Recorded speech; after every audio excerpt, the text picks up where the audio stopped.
What if your dream cruise turned into a nightmare at the cruise port? And what's the newest ship to hit the water? We have that and much more coming right up, so stick around.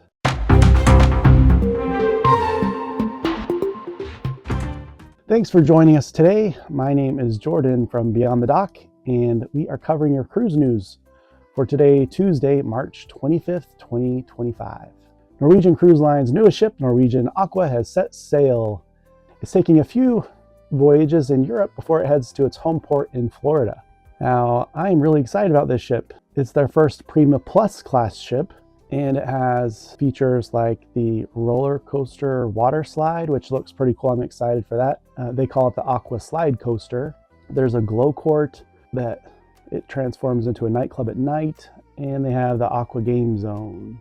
So this ship looks pretty cool. There's not a lot of videos out on it quite yet. More videos will come out in the upcoming days, I'm sure. So its first voyage was invite only, and so we didn't get an invite, but I didn't expect one with our, well, right now we have 154 subscribers, which we really appreciate. Thank you for subscribing.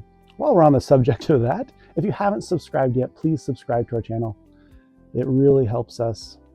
Our next story is pretty sad. Imagine saving up for a cruise for 2 years.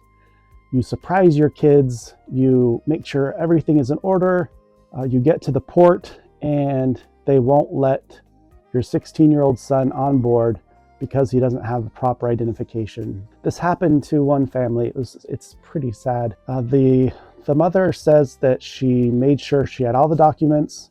Her son, who is 16, doesn't have his driver's license, so no government issued ID.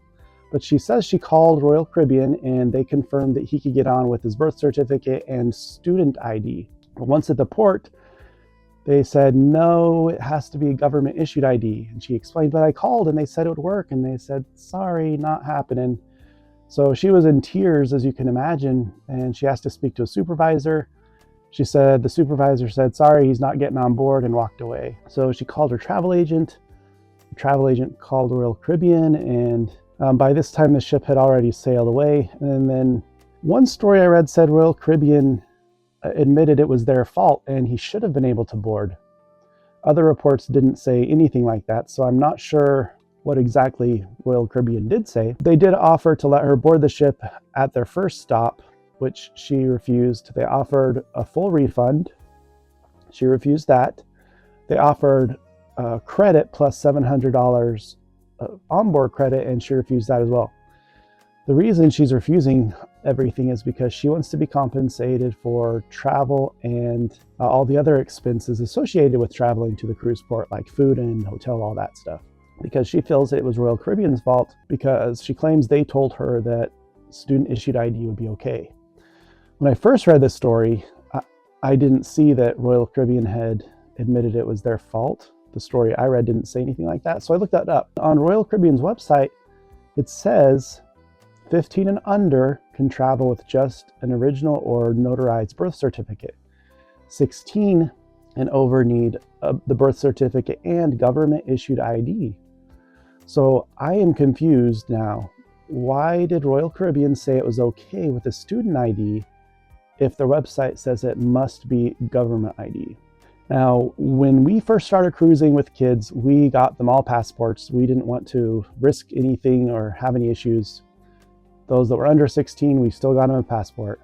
And I don't know, I feel like if you're saving up for a cruise, it's a really big deal. It's so fun.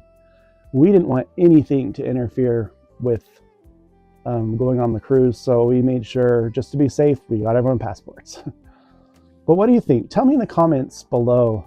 Do you think that Royal Caribbean was wrong for refusing to let that 16-year-old board? Or do you think the mother should have made sure that she had a passport for him since he didn't have a driver's license? Even though it's against the rules, I kind of would have liked to see them let the 16-year-old on board. I mean, it's a dream cruise for them. It was the first cruise ever. They were so excited. And he had a picture ID and a birth certificate. I don't know, rules are rules. Maybe they stick to the rules, no exceptions. I just feel bad for people that get rejected at the port.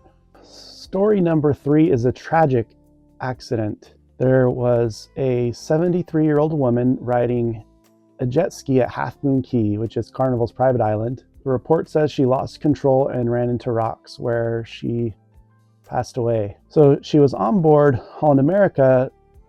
I'm not sure how to pronounce this, New Amsterdam. I don't know if it's pronounced new or not. I haven't been on jet skis a lot, and it hasn't been for many years.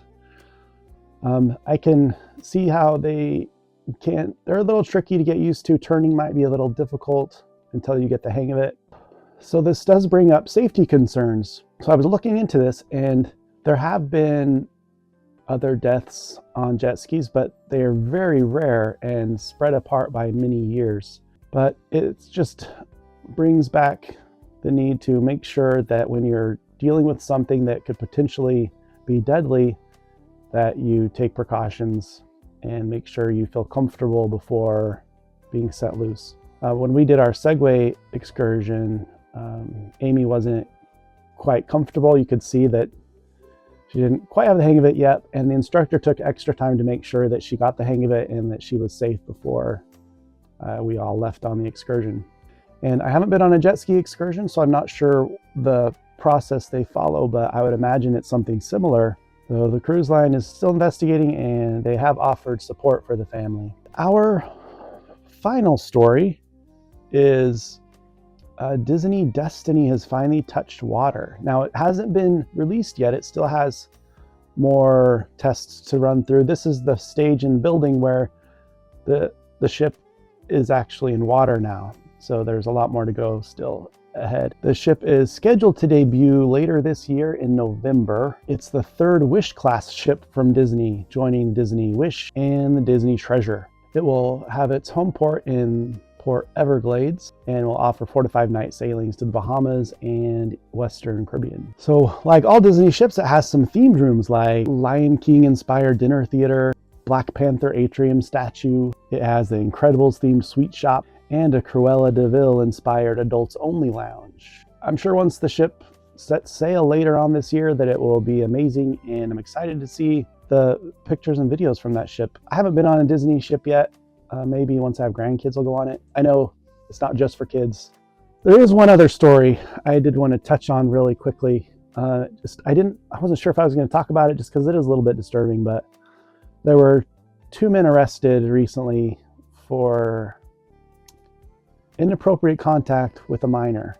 It was in a sauna. There was a 14-year-old boy, and some lewdness happened, and it wasn't a good experience. And so those 2 men were arrested on Friday, and it's really sad. This is just a reminder, even though your kids are teenagers, they should be safe on their own. Make sure that they're always with somebody else and never alone on a cruise ship. Cruising is generally safe, but things like that do happen, and always take necessary precautions no matter where you are.